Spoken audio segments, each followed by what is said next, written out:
seja muito bem-vindo ao MinasCast, o podcast que nasceu do desejo de dar voz às mulheres. E hoje eu estou aqui com uma amiga maravilhosa, Vanessa Amaral, que hoje é terapeuta. Vanessa é assistente social de formação, com pós-graduação em rodas de conversas dialógicas e habilidades comportamentais. Atuou por anos na área da saúde e sempre com um olhar sensível para o acolhimento e escutativa e a mediação de conflitos.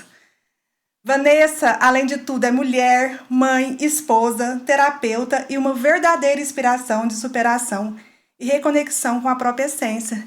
Seja muito bem-vinda, Vanessa. Uau, que alegria estar aqui presente num projeto tão lindo. Amiga, porque assim, é assim que a gente se chama.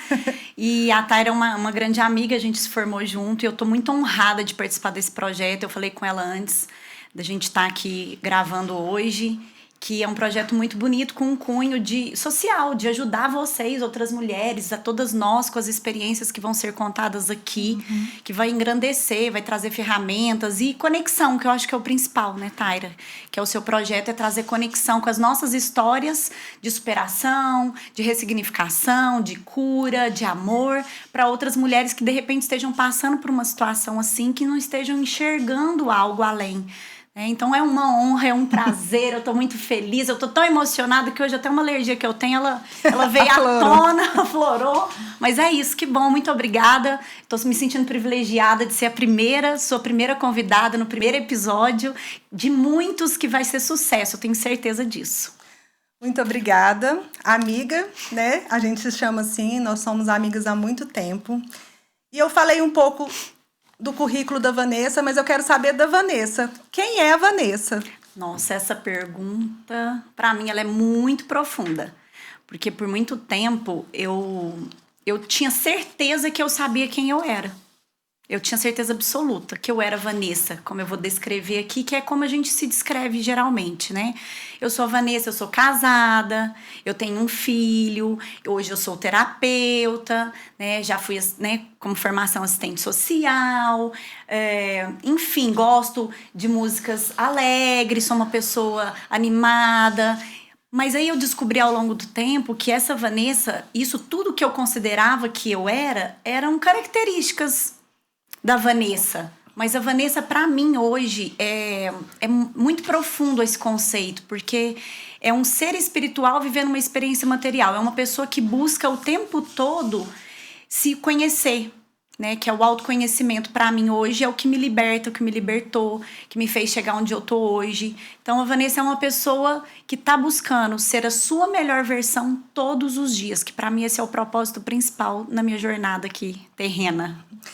Vanessa, você teve uma longa trajetória como assistente social, como coordenadora de serviço social na área hospitalar, mas o que te levou a ser terapeuta? O que te motivou a escolher essa profissão e fazer essa transição de carreira?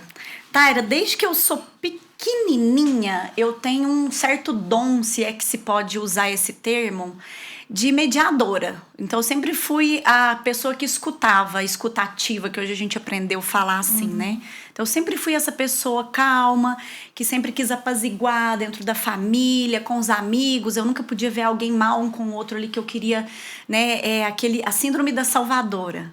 Hoje eu entendo bem aí de onde vem um pouco disso, mas eu sempre fui essa pessoa que quis apaziguar. Então, eu sempre tive o dom ali, eu sempre gostei de ouvir. E aí, quando a gente faz o curso de serviço social, que você sabe bem, que eu acredito que seja uma formação para a vida, não é só uma formação profissional, mas para a vida. E aí a gente vai desenvolvendo algumas habilidades técnicas ali de mediação de conflito, de escutativa, e isso sempre foi algo que pulsou o meu coração.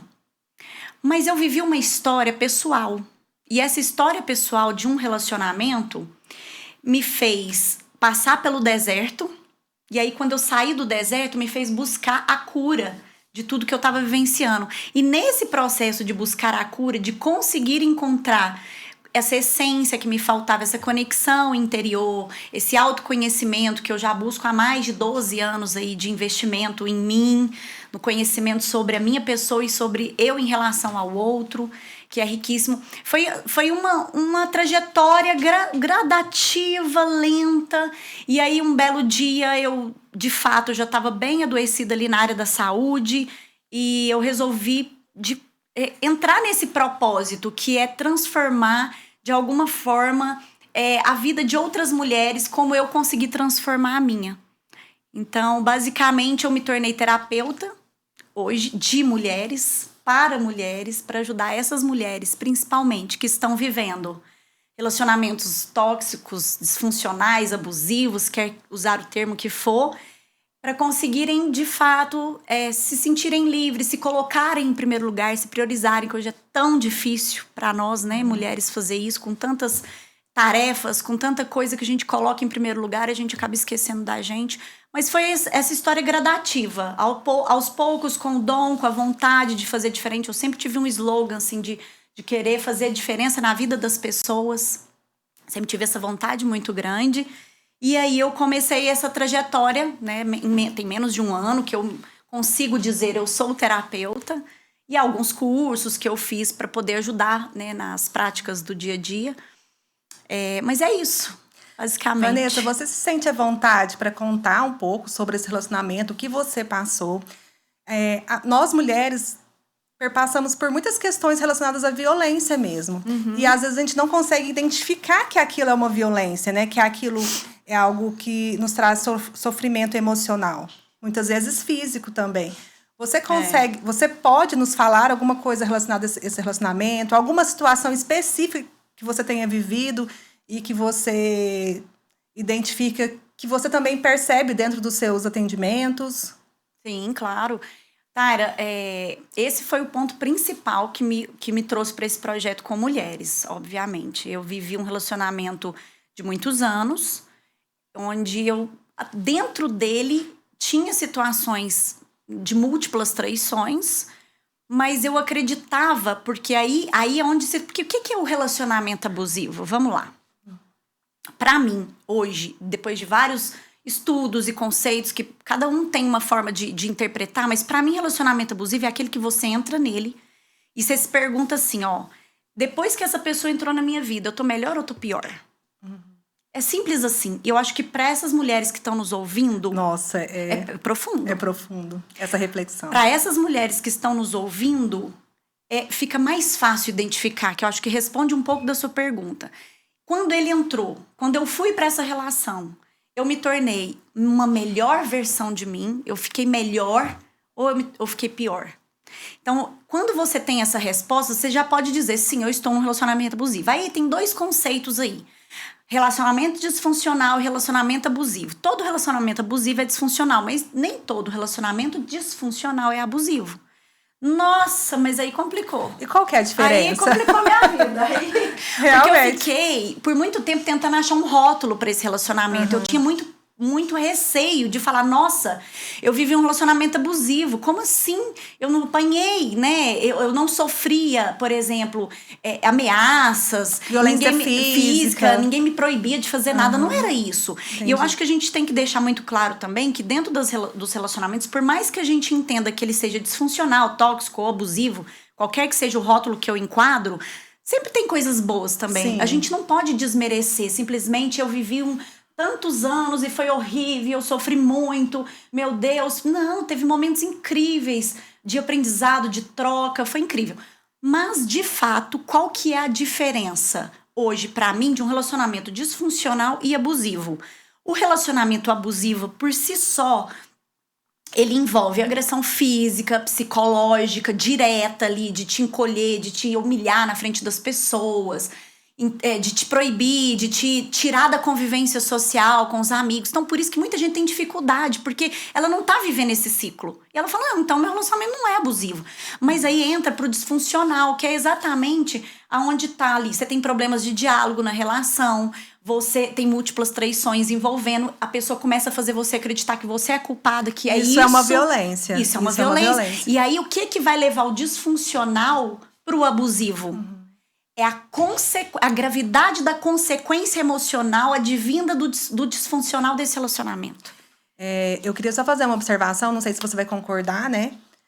No meu tempo de atuação como assistente social, a gente observa, e tem vários estudos relacionados a isso, que o relacionamento abusivo, ele não é abusivo todos os dias. Por exemplo, o relacionamento abusivo que tem violência física, ele te bate hoje, mas amanhã ele te manda flores, aí ele te leva para jantar, e aí acontece uma outra situação daqui um tempo, e aí essa violência física ela vai se agravando e pode até levar, né, a uma situação mais grave como o feminicídio, que a gente vê tanto acontecer, infelizmente. E da mesma forma que outros relacionamentos que são abusivos, mas que não têm a violência física, ele também não vai te trair todos os dias, ele não vai te chamar de louca todos os dias, Exatamente. Ele não vai te humilhar e te diminuir todos os dias. Exatamente. É um ciclo, ele faz, aí ele melhora, aí ele percebe que pode te perder, aí ele... Só que volta a acontecer. E isso que confunde muito a gente, pra gente entender se a gente tá num relacionamento saudável ou não. E aí entra o que eu falei no início aqui. Se esse relacionamento tá me fazendo ser uma pessoa melhor, ok. Existe algo saudável ali, porque eu estou me transformando em algo melhor, que esse é o propósito de vida nosso aqui. Sermos melhores a cada dia. Por nós, pela sociedade, pelo outro. Porque quando a gente é melhor, a gente transborda. O problema é que se eu faço análise, ok, eu não sou traída todos os dias, não é todo dia que eu sou taxada de louca, tem dia que a pessoa é super amorosa comigo, ela fica ali às vezes 1 mês, 2, 3 meses num movimento de mudança, fala que vai mudar, que vai melhorar, porque isso também atrapalha muito e dificulta muitas pessoas saírem das relações disfuncionais e abusivas, porque elas acreditam que ele vai mudar. Gente, não vai. Cadê? Aqui. Não vai. Não vai. Ele pode melhorar, ele pode mudar?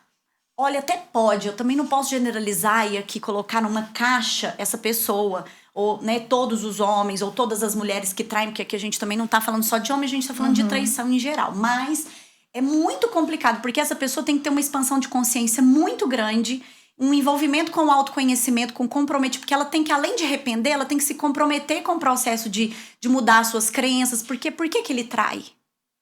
Né? É uma pergunta assim, por que os homens traem, por que as mulheres traem? E isso é muito complexo, tem muitas respostas para isso. Tem muitas respostas, mas uma delas eu acho que é uma necessidade de se autoafirmar. Também.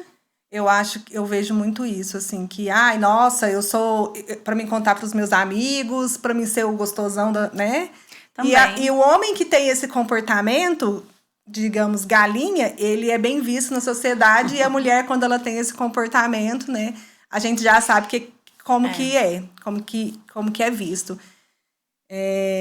Existe um sistema também, Taira, de lealdade, assim, muitas vezes a gente, na nossa infância, porque pra mim, assim, ó, tudo parte do que a gente viveu na infância, que hoje a gente colhe consequências disso. Então, desse relacionamento, por exemplo, eu acho que é interessante a gente ponderar, porque são consequências.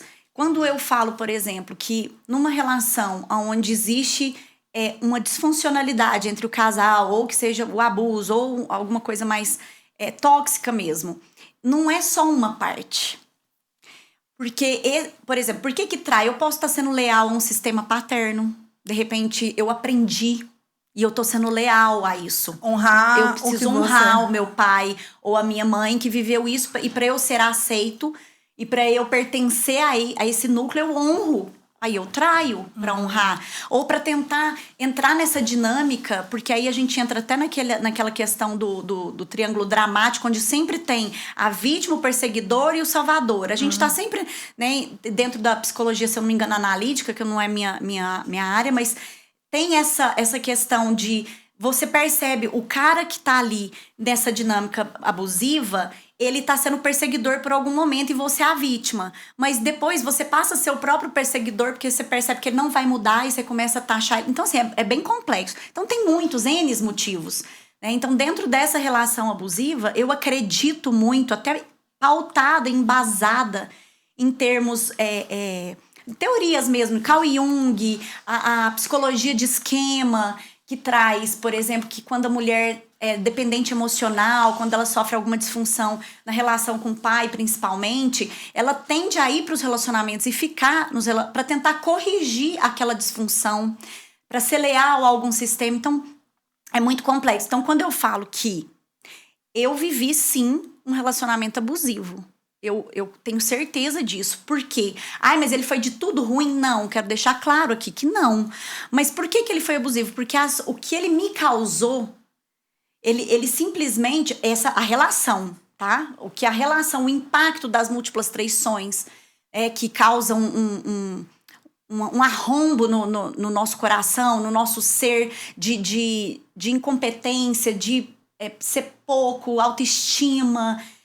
Hoje, tem quase 8, acho que anos que eu não estou mais nessa relação e eu colho frutos até hoje disso. E é muito complicado, porque eu faço terapia há muitos anos, apesar de ser terapeuta, eu acho que terapia hoje é merecimento, não é nem necessidade, mas é complexo. A terapia, ela é algo magnífico mesmo. Eu não estou em terapia atualmente, mas é algo que eu valorizo muito.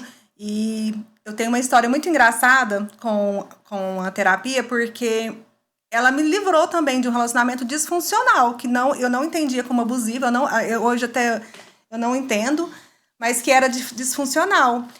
Um casamento que eu me sentia abandonada. Só que eu achava que eu precisava encontrar uma traição, que precisava acontecer algo muito grave para que eu pudesse separar. E com a terapia eu entendi que o fato de eu não estar sozinha, de eu me sentir sozinha, de eu não estar feliz e me sentir sozinha naquele relacionamento já era um motivo.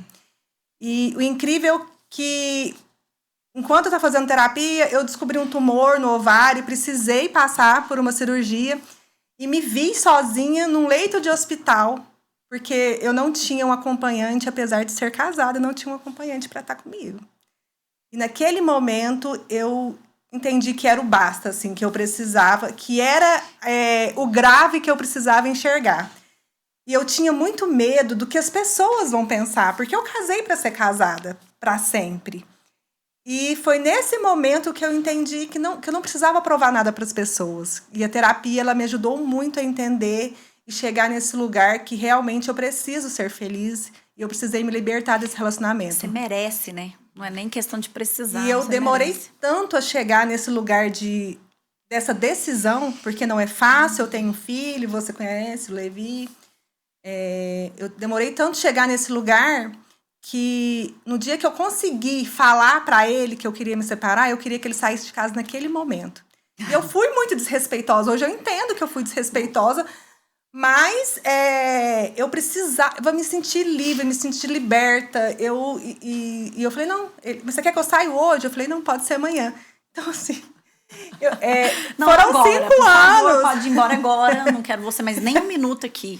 Foram 5 anos, sabe, pensando e refletindo e buscando ajuda médica, tentando conversar. Não foi uma coisa que eu decidi sozinha. Foi um relacionamento que acabou com os dois juntos, mas que eu tive que tomar a iniciativa, porque senão nunca teria sido tomada e eu ia continuar nessa vida medíocre, que era o que eu vivia. E por quê, né? Por que eles não terminam? Por que eles não vão embora? Por que geralmente é nós, né, Taira? Eu tenho esse pensamento, né, que homem, geralmente, ele não termina. Ou ele abandona o relacionamento, que foi o que aconteceu comigo. Porque a gente ficou 5 anos sem ter contato sexual. Então, é muito tempo. Eu era um casal. Nós éramos um casal. Eu não era... Né, e é muito... Eu acredito que tem a ver também com a chegada do meu filho, que a gente teve muita dificuldade de adaptação. Mas 5 anos é muito tempo para um casal, né, que não era mais um casal. E a pessoa não pode falar que se assustou com a minha decisão, porque eu já tinha sido abandonada, já tinha abrido mão do relacionamento. Essa semana eu escutei um podcast, inclusive, que eu sou fã de podcast, amo, tô me sentindo aqui hoje, tô super emocionada. Mas eu escutei um podcast do Carpinejar, né? Escritor, poeta. Fabrício Carpinejar. Isso. E ele fala isso, né? Ele fala que o homem, ele simplesmente abandona. Aí a entrevistadora pergunta pra ele, mas... ele dá sinais. Não, ele abandona. Ele te abandona dentro da relação. Uhum. Ele simplesmente estagna, ele para, ele morre ali dentro, né? E eu vejo muito isso isso aconteceu com você na sua história, né? Ele simplesmente abandonou por uma covardia. Aí, assim, vem qual que é o contexto, né? É uma covardia, sim, porque os homens, eles foram educados e criados, né, num contexto onde o emocional, demonstrar emoção e lidar com situações muito desconfortáveis é delicado para eles. Eles não têm esse manuseio, né? Ensinado que o emocional, ele é mais... O homem é mais racional. Então, ele prefere o quê? Te abandonar, ele vai deixando, ele vai lá... Isso, gente, pelo amor de Deus, não são todos e não estamos generalizando. Estamos trazendo aqui... É só 90%. É só 99,9%. Mas não são todos, óbvio. Não estamos aqui dizendo que todo mundo é assim. Eu acredito que não são todos que abandonam. Alguns traem. E aí, deixa você descobrir, e aí você termina, pronto. Mas brincadeiras à parte, mas de fato tem um contexto que explica a própria maturidade do homem, né? A mulher tem um lado muito mais acolhedor, emocional, que ela tá mais pronta e preparada para lidar com essas emoções, com esses desconfortos do término, de como lidar com isso. O homem não. Então ele prefere ir deixando de lado, vai jogando até que você tome a iniciativa de falar, olha, eu não quero mais. Então, assim, é complicado. Complexo aí. E que tipo de mulher que chega no seu consultório, na sua sala de atendimento? Geralmente são mulheres feridas, que passaram por histórias parecidas com a sua. Tara, por incrível que pareça, não são todas, mas assim, 90% das mulheres que até o momento chegaram até mim são término de relacionamento. Isso porque eu não coloquei nenhum nicho de atuação, né, na minha terapia, mas é incrível como é sobre isso, porque eu falei um pouquinho de mim lá atrás, mas eu acho que é importante eu deixar aqui destacado que esse processo desse relacionamento disfuncional, abusivo, que me trouxe várias consequências emocionais, psicológicas, de onde eu me sentia muito culpada. Pra você ter uma noção, assim, dentro das traições, muitas vezes, eu pedia perdão, porque ele realmente fazia eu acreditar que eu era louca, que não tinha nada acontecendo e que eu era culpada. Gente, isso é muito grave. É grave. E as pessoas que estão nesse movimento não enxergam isso. Eu não enxergava, eu me encolhi tanto que eu perdi completamente minha identidade ali. E aí, quando eu decidi, porque aí foi eu, né, que decidi terminar, quando eu decidi pôr um ponto final... eu comecei um processo que eu tinha uma escolha, que eu acho que é muito legal a gente abordar isso, porque muita mulher, que como a gente tá falando de mulher para mulher, muita mulher, ela se torna vítima, porque a gente é vítima de uma situação, mas ela vai mais além, ela vai pro vitimismo. E hoje, esse vitimismo, ele me incomoda profundamente, porque a gente sempre tem escolha. E aí eu tive a escolha, ou eu escolhia ser a vítima e entrar nesse vitimismo, falar, ai, coitada de mim, aqui minha ferida, olha, eu fui traída, nossa, que dor, eu estou sofrendo. E vai sangrar até morrer. E vou sangrar, porque onde está seu foco, está sua força. Então, se você ficar focando na dor, no problema, aquele problema vai crescer tremendamente, ele vai tomar conta e você vai se identificar com ele, você não é ele, como eu trouxe aqui no início. Você não é as características, você não é seus pensamentos, você não é suas crenças, muito menos os seus problemas. E aí, nesse contexto, eu me vi nessa escolha. Eu falei, bom, ou eu fico... Porque eu fiquei muito mal. Inclusive, eu saí desse relacionamento grávida. Eu tava grávida. Eu acredito que você vai trazer esse assunto, né, da gestação. Então, não vou pular, porque eu converso muito. Eu vou deixar você me perguntar. Mas aí, eu escolhi. Eu falei assim, ou eu vou ser a vítima, ou eu vou escrever uma nova história. E aí, dentro desse processo de escrever uma nova história, eu já fazia terapia há muitos anos. Já tinha feito várias imersões e cursos, inteligência emocional, neurociência, PNL. E eu falei, gente, eu tenho ferramenta. Eu só vou ficar aqui se eu quiser. Mas eu não quero. E aí eu fui buscar. Além da terapia, que eu acho que tem que ficar muito claro, isso tem tantas ferramentas que a gente pode utilizar. Então, além da terapia que eu já fazia, eu fui buscar outros tipos de ferramenta, autoconhecimento, podcast. Fui me nutrindo de coisas que eu sabia que ia me elevar. E aí eu segui um caminho. E aí, por que eu tô trazendo isso aqui que é importante? Porque, para responder a sua pergunta, que tipo de mulheres que chegam, eu escolhi um caminho. Esse caminho que eu escolhi foi onde eu tirei o método que eu uso hoje nas minhas terapias. Qual que é esse método? Que é o método CRER. Que ele vem o C de consciência. O que significa? Aí eu trago muita visão de Jung, né? Eu só curo aquilo que eu vejo. Ou seja, se eu não trouxer as minhas sombras, né, todas as minhas feridas emocionais, meus traumas, minhas crenças, se eu não olhar para isso e trazer isso para a luz, ou seja, tornar lúcido isso, eu não consigo curar. A própria consciente de saber que algo precisa ser mudado já é uma mudança. Já é. Opa! Eu prefiro você consciente e desperta do que totalmente adormecida e acreditando que aquilo ali não tem nada seu naquele lugar ali, daquela relação abusiva. Não, é só ele, a culpa é só dele, ele que é o filho... Né? Enfim, ele que é o cara safado ali, e eu sou a bela, a maravilhosa, o alecrim dourado, que não tem nenhum problema emocional, que tô plena, maravilhosa, mas aí eu atraí ele por acaso. E não existe isso. Se eu tô dentro de uma relação que ela é disfuncional, de alguma forma eu também tenho algo em mim que atraiu aquilo. Seja para eu ser leal a alguma coisa, seja para eu corrigir algo, padrões de amor que eu aprendi, né? Por exemplo, eu aprendi que amor, é ter. É possuir. Tanto é que até hoje eu controlo, até hoje eu tento alinhar a minha necessidade de controlar o outro, né? Que eu acho que é um problema de muita gente aí. Então, assim, aí veio o método, né? Que é trazer para expansão de consciência, é trazer lucidez para você. Vamos ser lúcida, porque também, eu sei que coca é ruim, mas eu continuo tomando coca. Então, só ter lucidez não é suficiente. E aí eu saí da lucidez, entendi, eu vim pra autorresponsabilidade, Taira. Que esse, pra mim, é a maior libertação do ser humano. Autorresponsabilidade. Quando eu olho para aquilo ali e eu entendo que eu também tenho responsabilidade sobre o que aconteceu, mesmo que seja baseado apenas no meu emocional, nas minhas dores, muda o cenário. Eu saio do vitimismo, eu vou para um lugar de adultar. E aí eu vou construir uma nova história com aquilo. E aí eu saindo da responsabilidade... perdão. Não é falar que o outro não é culpado pelo que ele fez, mas ele entender que agora você é protagonista e precisa mudar esse caminho, que precisa se fazer diferente, que não dá pra ficar chorando e se lamentando o resto da vida. Gente, assumir a autorresponsabilidade num processo desse não tira do outro o peso que é. Porque assim, o que a pessoa faz é sobre ela.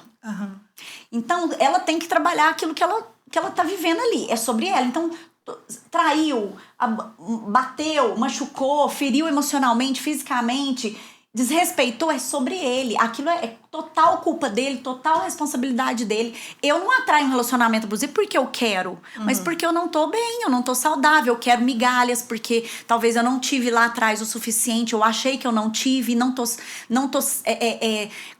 consciente o suficiente para entender que me deram o que tinham para me dar e aceitar isso e ir pra vida sem lamentar. Então eu vou para ficar me nutrindo, porque onde tem um narcisista, onde tem um abusador, onde tem uma pessoa ali que é um perseguidor do triângulo dramático, tem um codependente. De alguma forma, eu tô me nutrindo daquilo. Não é por maldade, não é... Mas eu sou frágil ali. Eu tô por uma falta de terapia mesmo. É uma falta de terapia, gente, de autoconhecimento. Então, eu fui pra consciência, depois pra autorresponsabilidade, que eu trago o R, né, que vem de responsabilidade. Depois eu entrei num campo, Taira, que eu chamo de identidade / espiritualidade, porque eu acho que essas duas coisas não se separam. Né? E aí espiritualidade aqui não é religião, não é religiosidade, nada disso. Espiritualidade é você entender que você é um ser espiritual vivendo uma experiência material, ou seja, que você não é feito só de um corpo físico, que você tem uma alma, que você tem que cuidar dos seus corpos, mente, corpo, alma, emoção. Então tudo isso tem que estar vinculado nesse tratamento, nessa cura, nesse processo de busca por ser realmente protagonista da sua história. E aí, essa parte, para mim, é uma das mais profundas, que é onde eu consigo ajudar essas mulheres a desconstruir aquilo que elas acreditavam que elas eram, que na verdade são construções de camadas, né, que a gente lá atrás, na infância, a gente tem basicamente 3 necessidades, o ser humano tem, né, 3 necessidades básicas, que é ser amado, pertencer, que é o pertencimento, e ser aceito. E aí, por conta disso aqui, a gente vai colocando, eu vou usar o termo de camadas de gesso.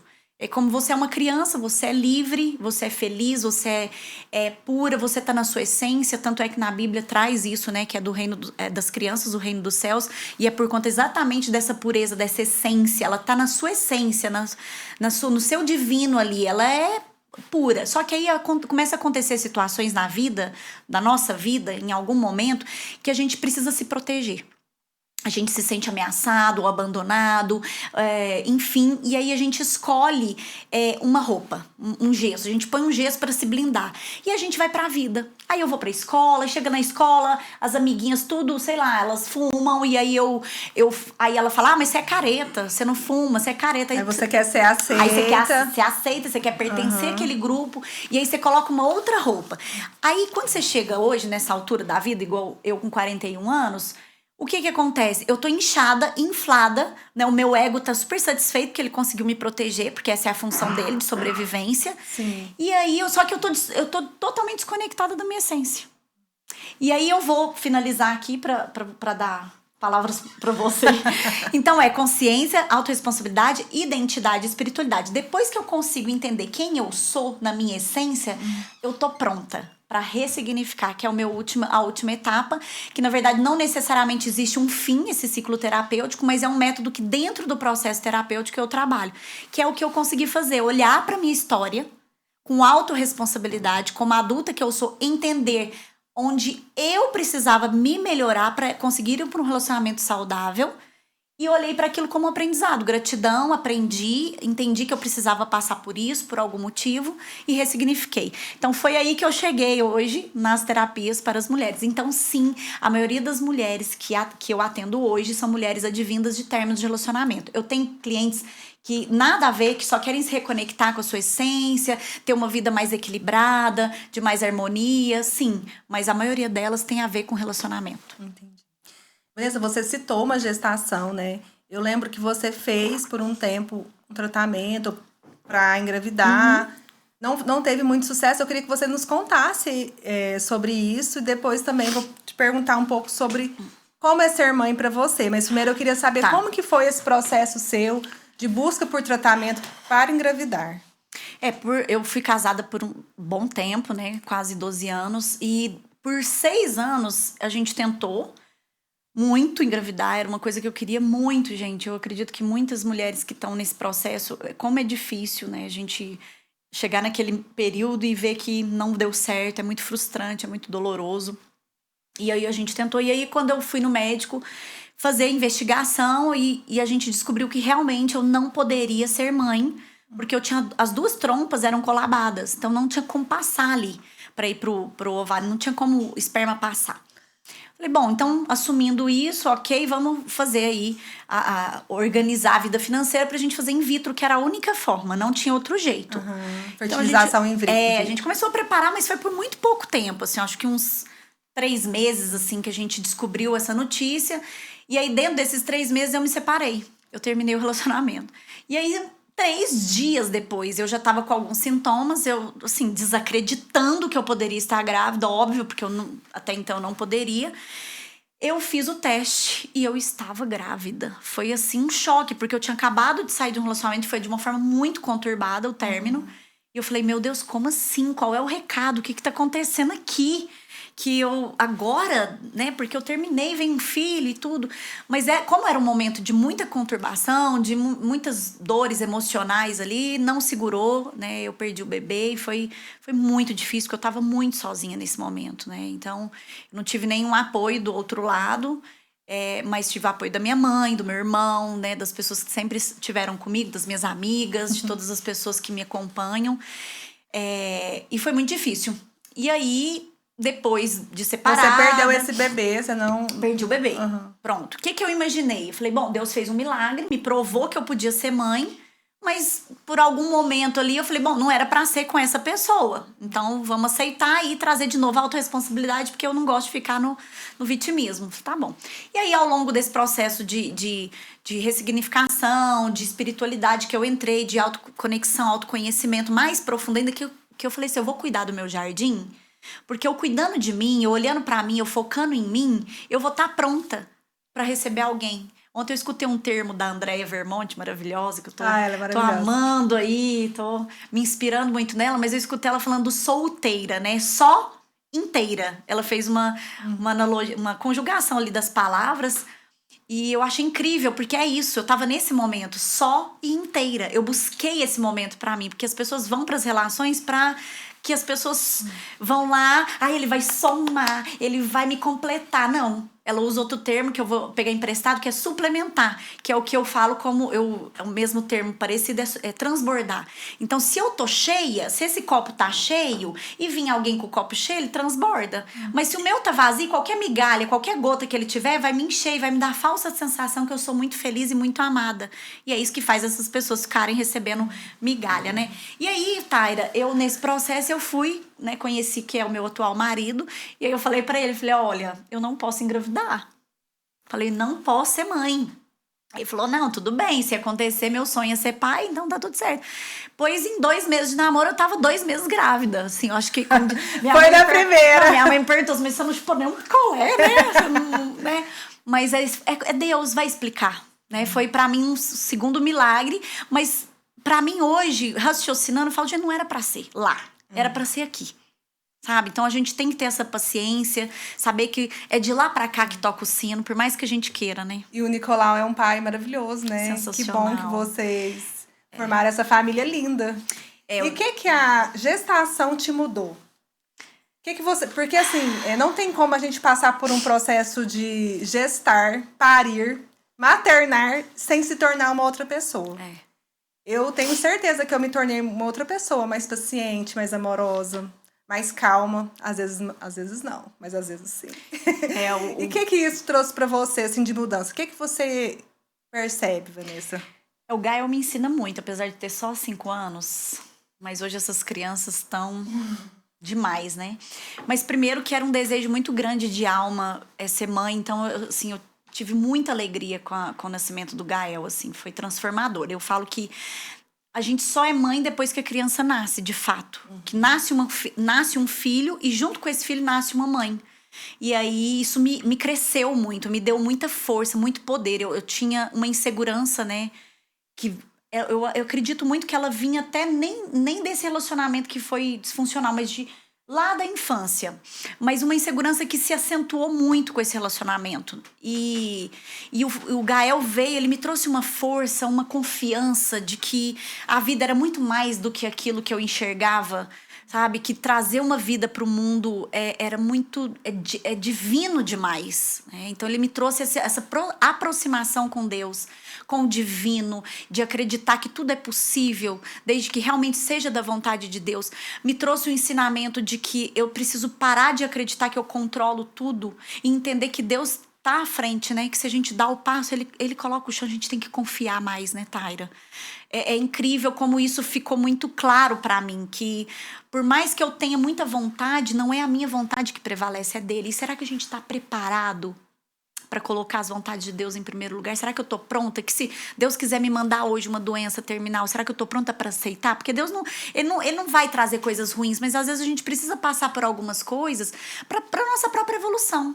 Porque eu acredito, para mim, a gente tá aqui para evoluir, né? Ou para acessar o nosso potencial que a gente já tem internamente para se tornar pessoas melhores. Então, assim, a gestação mudou completamente a minha vida. Hoje eu sou uma mulher muito melhor do que antes, com certeza, com meu filho. Pretendo ter outro, apesar de já ter sofrido um outro aborto, né? Eu tive grávida o ano passado e foi muito, muito triste para mim. Mas meu filho tá pedindo um irmãozinho, uma irmãzinha. E eu acho que a maternidade é isso, sabe? É amor demais, Há uma confusão aí de prioridades, mas vamos deixar para o próximo. Eu já ouvi muito falar, assim, dessa romantização da maternidade, no sentido de você, de repente, de ser tudo lindo, de ser tudo fácil, de você já amar a criança de... Só dela ter nascido, você já ama, né? Mas eu senti isso. O dia que eu pari, assim, que eu peguei o Levi que eu olhei pra ele assim, eu falei, meu Deus, é isso que o Senhor sente por mim? Porque é um amor de materno mesmo. Deus tem esse amor pra gente, um amor que não tem cobrança, né? É uma coisa inexplicável. A gestação foi uma coisa muito difícil pra mim. O pós-parto também, eu tive uma questão de depressão pós-parto não tratada. Eu não tratei, eu não identifiquei que era, né? As pessoas à minha volta não identificaram, então eu não tratei. Mas o que me mostra muito, assim, do que eu tive uma depressão, eu não lembro de fases do meu filho de crescimento. Então, às vezes, eu levo ele em algum atendimento e as pessoas me perguntam, e aí, com quanto tempo ele sentou? Com quanto tempo ele falou? Eu não lembro com quanto tempo foi. E eu vejo mães Ai, com aqueles também não. cadernos e anotando e sabem tudo, falar. Uma vez, uma médica me falou, minha filha, que é o remédio que ele tá tomando? Aí eu não conseguia lembrar. Porque existe muito isso na depressão. A gente não consegue. A nossa memória fica muito ruim. Mas não é só na depressão, não, tá? E o pós-parto também traz problema de isso, memória né? também. Do cansaço mesmo de ser mãe. Aí a pediatra me falou, minha filha, mas você tá parecendo o pai que chega aqui. Deixa eu te ensinar. Você vai pegar uma pastinha e vai guardar todas as receitas toda vez que você levar ele no médico. E assim eu fiz e me ajudou demais. Claro, que bom. Obrigada, doutora Dica Lídia. boa. Um abraço. Mas realmente, assim, é uma fase muito difícil, mas que transforma a gente em algo muito melhor. Taira, você falou um ponto, eu acho que interessante, porque eu trouxe aqui muitos pontos positivos. É óbvio que tem... Gente, eu tive muita vontade, eu tive muito medo de morrer no parto. Eu tive muita insegurança, muito medo. Assim, eu passei minha gestação sozinha, mas porque eu tive um ranço hormonal, né? Então eu acabei tendo que passar sozinha, assim, não sei explicar, foi muito forte, mas eu tinha tanto medo de morrer. E eu acho que a mãe, quando nasce uma mãe, nasce o medo junto, porque é um outro tipo de medo. O medo de você não conseguir criar, de você não estar ali o tempo todo. Só que esse medo todo leva a gente para uma super proteção, no sentido de colocar o seu filho em primeiro lugar. E aí eu entro numa questão até polêmica, quando eu levo, às vezes eu já fiz alguns treinamentos, palestras, e eu sempre pergunto no local que eu tô, pergunto, gente, quem é mãe aqui? E todo mundo, né? Todo mundo que é mãe. E aí eu pergunto, quem coloca seu filho em primeiro lugar? Aí, todo mundo. Que é isso, eu sou uma ótima mãe, meu filho tá em primeiro lugar. E aí eu falo, gente, eu não. Aquele olhar de julgamento, né? Como assim? Mas eu gosto de explicar isso, porque eu acho que isso ajuda tanta gente, principalmente mulheres, que é o meu foco, de colocar essas mulheres em primeiro lugar, elas se colocarem em primeiro lugar, porque a maternidade faz um pouco disso, a gente se abandona um pouco. Sim. Né? A gente coloca o filho em primeiro lugar, então a gente se abandona, a gente esquece. Só que, gente, eu que trabalhei aí mais de 15 anos na área hospitalar, a gente vê muita coisa, eu sempre faço uma pergunta. Se você hoje tá com a sua saúde física prejudicada e precisa ser internada, quem cuida do seu filho? Né? Vamos esquecer a rede de apoio. Você é a mãe e você tem seu filho. Se você não tá bem, quem vai ser por ele? Se sua saúde mental tá prejudicada, quem vai ser por ele? Lá no avião, quando a gente, né, vai, quem já teve oportunidade, tudo, a aeromoça explica, olha, a máscara cai sobre você e você coloca no outro primeiro, não é? Não. Não, certeza, mas é isso que você tá fazendo. É isso que a maioria das mães estão fazendo. Elas estão pegando aquela máscara e colocando no outro primeiro, ou seja, no filho. Sabe o que isso vai fazer? Essa criança, quando ela crescer, o que ela vai entender? Porque ele é o outro de mim, ele é o outro de mim.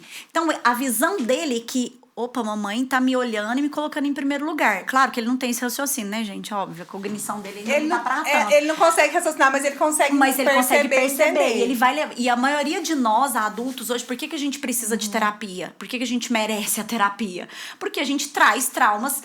Todo mundo tem traumas que vem da infância. Traumas é uma palavra até forte, mas tem situações vivenciadas, experiências vividas, vamos falar assim, que te bloqueiam hoje, que te impedem de ser uma pessoa mais dinâmica, que te impede de viver uma relação mais saudável.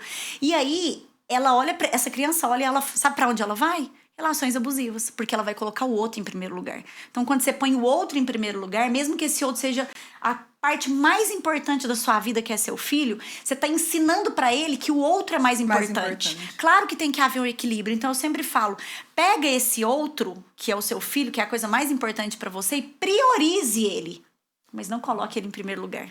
O que você falou, assim, quando nasce uma mãe, nasce um medo, e quando nasce uma mãe, também nasce uma culpa. A gente se sente muito culpado de se colocar nesse lugar. E isso é muito real. Voltando a falar, Vanessa, um pouco do seu relacionamento. Eu queria entender. A Vanessa, hoje, perdoaria uma traição? Com certeza eu perdoaria. Porque pra mim, Taira, perdoaria demais. 1, 2, 25, perdoaria tudo. Porque perdão não é sobre o outro. Se você me perguntar assim, Vanessa, se alguém te trair, se o Nicolau te trair hoje, você ficaria com ele? De jeito nenhum. Ele ia embora no mesmo dia. Eu não ia nem esperar o dia seguinte, viu, Taira? Ele ia embora no mesmo dia. Porque eu já entendi que eu sou só inteira. Eu sou inteira. Ele me complementa, ele me suplementa, ele me faz ser minha melhor versão. Hoje eu vivo um relacionamento muito saudável, que não é perfeito, gente. Por favor, que as pessoas confundem relacionamento saudável com relacionamento. Não existe perfeição nessa vida aqui, né? Não existe. Mas eu perdoaria. E esse tema é muito rico, é muito grande. A gente ficaria um podcast inteiro falando de perdão. Porque pra mim, dentro de tudo que eu já estudei, de tudo que eu já vivenciei, perdão é o perdonare, né? Vem dessa palavra. Que é liberar, é doar, é dar, é soltar. É tirar de mim aquela dor, aquela mágoa, aquele ressentimento. Então não é sobre o outro. Ai, você perdoou o seu primeiro marido? Claro que eu perdoei. Tô com ele? Não. Mas fiquei lá, né, naquela relação, porque eu era uma codependente, eu não conseguia ainda. Depois que minha consciência ficou maior e eu realmente entendi que não valia a pena mais, eu saí. Mas eu perdoaria 1, 2, 3, porque o perdão não é sobre o outro, é sobre a gente. Então não quer dizer que você não vai... Você perdoa, mas você não é aceito. algo inegociável. É inegociável. Inegociável. Eu vi um corte de um podcast falando sobre isso. Quando a gente gosta da pessoa e a pessoa ofere algo que é inegociável para nós, é muito difícil estar nesse lugar. Eu já estive e, sinceramente, é complicadíssimo. E para você, tem algo que é inegociável além da traição, Vanessa? A desonestidade, a desumanização. Pra mim, hoje, se você perguntar o que é de pior que, assim, o vitimismo. Mas, assim, perdi a fala aqui. Mas essa falta de... Porque a gente fala, tem que humanizar, humaniza e tudo. Eu acho que a desonestidade, a deslealdade, a mentira, assim... Quando eu fui fazer a lista do que eu queria pra minha vida, que eu até dou essa dica para as minhas clientes quando elas vão, né, para eu atender. Faz uma lista do que... As solteiras, né, gente?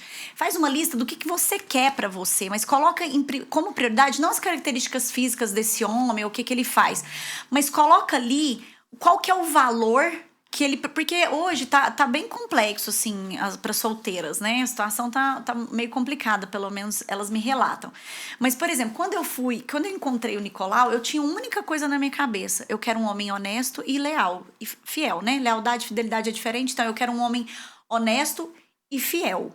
Porque o resto a gente vai lapidando, a gente vai, né? Porque eu também tenho um monte de defeito. Porque eu vejo milhões de mulheres ali fazendo listas incríveis. Eu quero um homem assim, assado, isso, aquilo, que seja honesto, que seja isso. Mas você é isso tudo pra você? Uhum. Você tá sendo essa pessoa pra exigir que o outro seja? Então a gente tem que ter um pouquinho de humildade também, de exatamente fazer essa pergunta. Quais são os valores que são inegociáveis pra mim?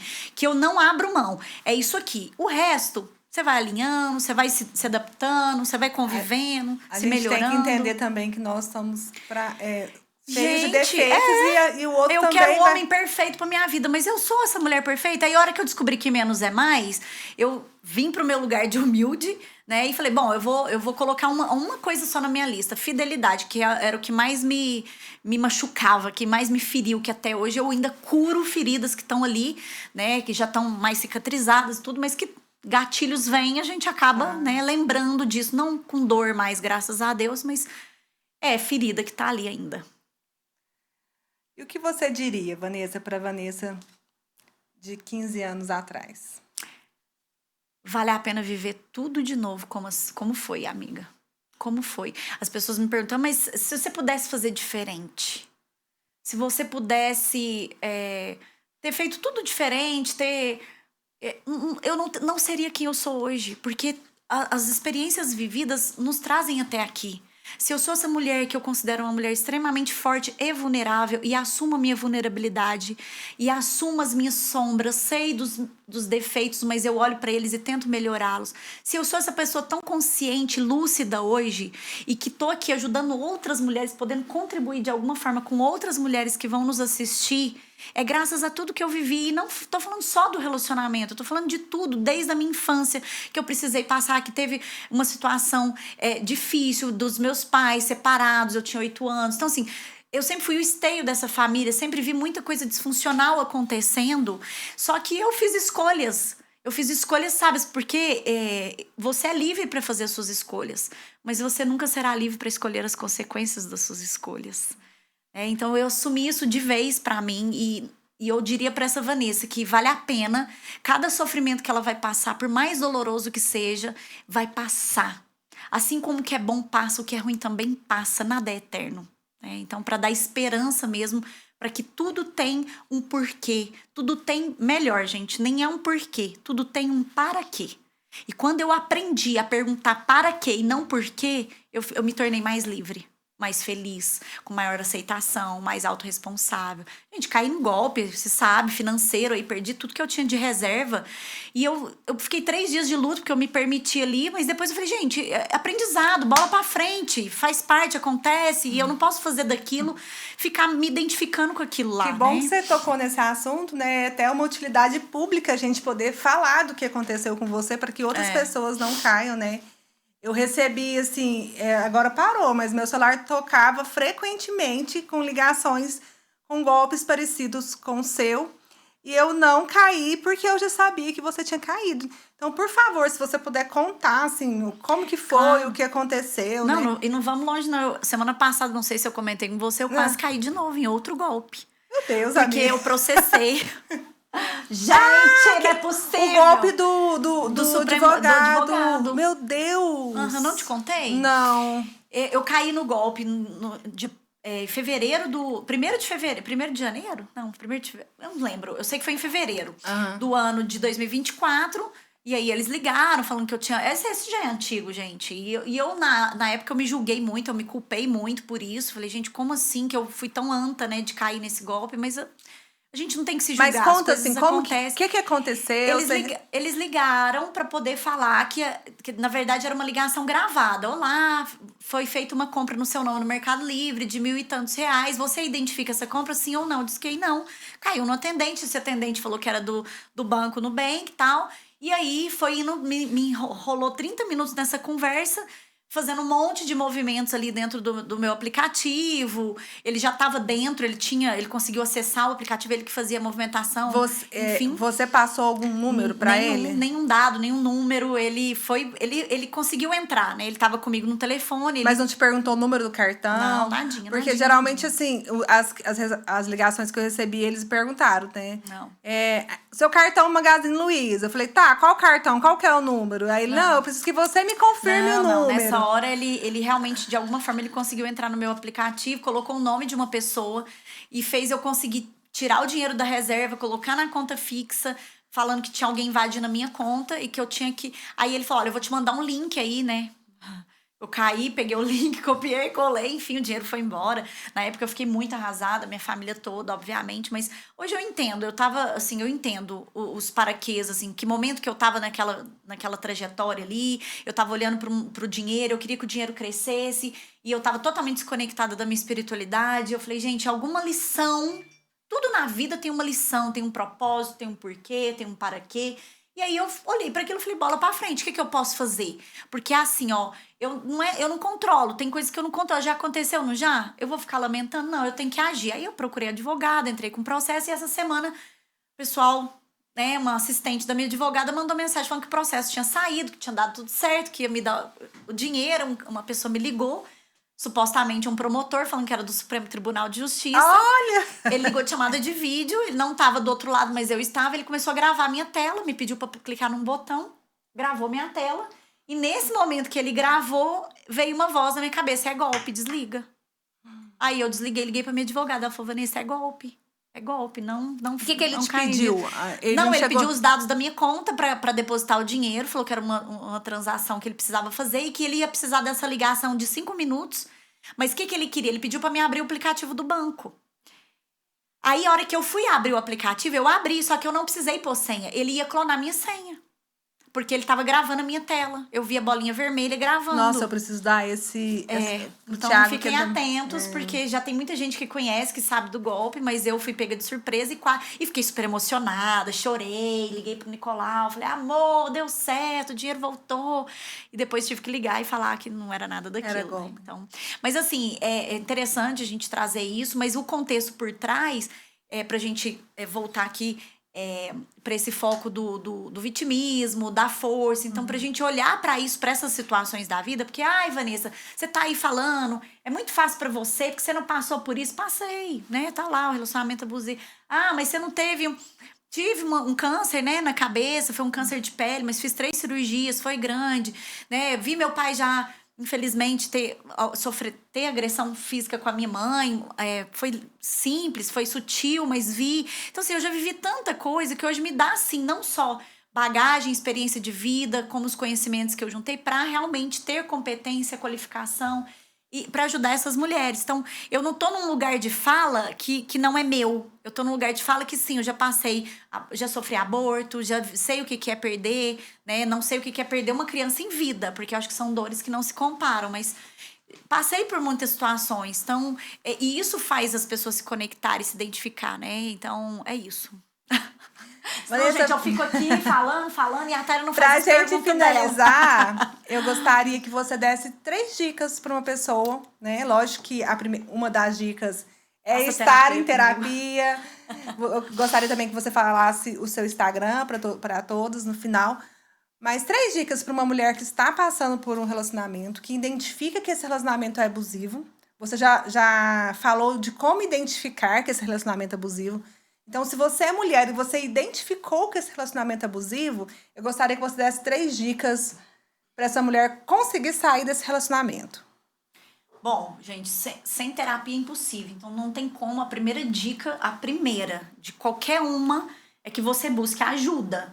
Porque sozinha é muito difícil. Sozinha é quase que impossível. Muitas mulheres estão presas há anos e não conseguem, de fato, porque estão ali amarradas em um monte de nuances que sem uma ajuda terapêutica... Gente, e terapia não pode ser com a psicóloga, pode ser com o psicanalista. Procurem ajuda. Tem várias linhas de atendimento. Então, busquem, primeira coisa... Busquem ajuda. Bom, mas antes de buscar ajuda, entendam. De novo, eu vou repetir. Relacionamento abusivo não é só aquele que você apanha ou sofre agressão.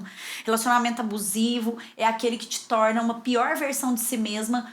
Porque não é sobre só o nível de agressão que você está sofrendo. É sobre as consequências que isso vai te gerar no futuro ou que já está te gerando. Então, entendam que se você hoje está numa relação, que esta relação...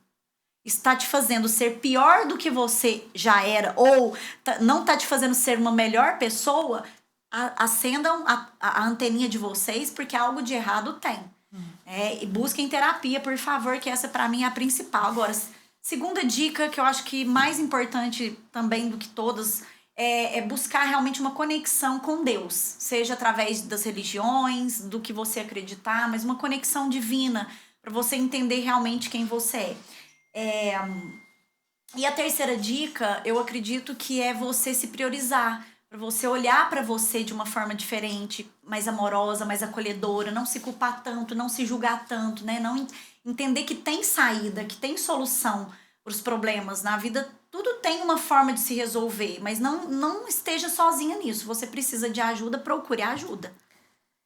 Tem uma coisa também que eu acho muito importante, é a gente estar atento aos nossos desconfortos. Porque eu já estive num relacionamento que eu ficava muito desconfortável. Foi um relacionamento curto, mas eu ficava muito desconfortável com algumas coisas que iam acontecendo. Então, primeiro, essa pessoa, ela me colocou num lugar super de maravilhosa, me colocou num pedestal e me mandava flores toda semana e quis mobiliar minha casa inteira. E eu ficava assim, meio perdida, sem entender de onde via tanta coisa. E eu cheguei a conversar isso com a minha irmã. E eu falava, nossa, mas tá me incomodando muito. E ela falou, mas é porque você é muito dona de si, você sempre se virou sozinha. E eu falava, mas não é isso, tem alguma coisa a mais. Até que no último buquê que eu recebi, uma colega minha de trabalho, que eu nem tinha muita intimidade, ela falou, de quem que é esse buquê? Eu falei, meu. Ela falou, de novo, você não acha que tá estranho? E eu senti que tava estranho, que tinha alguma coisa. Até que em pouco tempo, esse relacionamento ele foi tomando outra cara. Sutilmente, ele foi tentando me diminuir. Ele me colocou num patamar e foi tentando diminuir. Sutilmente mesmo. Era assim, a gente tá assistindo um filme, acabou o filme, eu fiquei pensativa. Ele, você não entendeu nada desse filme, né? Era uma coisa assim... E foi me colocando, e foi tentando colocar regras e normas na minha casa. E foi tentando, e foi mostrando que tudo tinha um preço, o que ele me dava tinha um preço. E aí, graças a Deus, foi um relacionamento que eu consegui me libertar muito rapidamente, que eu fechei todas as portas, assim, e que até os meus familiares, ele procurava todos os meus familiares e presenteava todos, e tinha comprado todo mundo, gente, tinha comprado todo mundo. Mas é que lá me incomodava demais. Eu sentia que tinha algo errado. Então, a gente estar atento aos nossos desconfortos, por que aquilo me incomoda, é muito importante. A gente consegue entender que algo ali não está funcionando da maneira que deveria Consegue, ser. Taira. E você trouxe um ponto importante que poderia estar entre essas 3 dicas, que é siga a sua intuição. Isso. Essa intuição, ela é uma conexão divina, né? A sua intuição é uma conexão com Deus. Então, quando você está desconectada, a sua intuição, ela se apaga. Então, quando você está na relação e começa a se conectar com Deus, Deus vai te intuir, porque Ele quer o seu melhor, Ele é seu pai, Ele é seu criador, você é uma filha amada dEle, imagem e semelhança dEle. E aí, essa intuição, porque olha, eu tinha tanta intuição, só que eu virei FBI, né? Eu virei super especialista em investigação, e eu achava tudo, mas o que adiantava? Eu achava, descobria as traições e ficava. E continuava. Né? E continuava, porque existia a promessa de mudança, existia a promessa... E a gente sempre acreditava naquilo, né? De que daí ia melhorar. Então, acho que uma das dicas é realmente seguir a sua intuição. Tá intuída, tá percebendo que... Porque os excessos, né, gente? Não vamos longe. Tudo que tá em excesso, tudo que é desequilibrado, a gente tem que ligar a nossa intuição de que tem alguma coisa errada. Verdade. Né? E antes de te agradecer por estar aqui, eu vou te convidar para celebrar esse momento comigo. Ai, que comendo delícia. Um bolinho do nosso parceiro. Recebi esse bolinho. É um bento cake da Que Ana. maravilhoso, que legal. E ele vai ser uma celebração mesmo desse primeiro episódio, de tudo que a gente... Deixa eu colocar aqui embaixo para não atrapalhar. E eu quero te convidar para comer junto comigo. Arrasou. Eu pensei que a gente mordeu, então eu trouxe a colher. O que você... Antes da gente morder, eu quero deixar só um último pensamento, assim. Se você tá vivendo, você que tá aí do outro lado, que tá vivendo uma situação boa, desfrute dessa situação. Desfrute dela. É um momento bom, é um momento feliz, de alegria. Vivencie, desfrute. Agora, se você tá vivendo uma situação que não é boa, que não é satisfatória, que é desconfortável, transforme essa situação. Mas se não tiver no seu poder transformar essa situação, se não tiver nas suas mãos fazer essa transformação, transforme a si mesmo. Esse é um pensamento do Viktor Franklin, que é um fundador da terapia... gente, fugiu agora.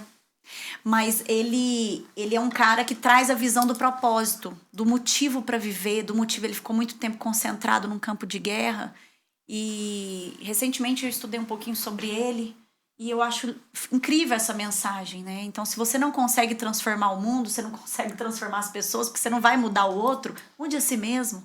Faz terapia, busca autoconhecimento, mude a si mesmo. Você tinha me pedido para deixar o contato, então para quem ainda não me segue, gostaria de seguir, é @VanessaAmaral _terapeuta. Estou à disposição de vocês. Quiserem chamar no direct, trocar alguma ideia, tirar alguma dúvida, é isso, fico à disposição. E pra então, gente finalizar, que delícia! Eu vou chamar a Vanessa. Gente, vocês viram minha caneca? Que linda que eu ganhei de presente, uma caricatura, arrasou! A caneca foi uma surpresa pra Vanessa.